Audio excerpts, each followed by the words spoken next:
rồi món đẹp tắt lắm đọc lại chưa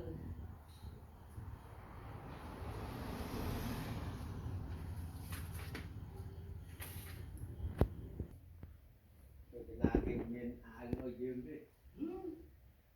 có tên ghế nhở đó tính nha ừ. vừa xua lòng rồi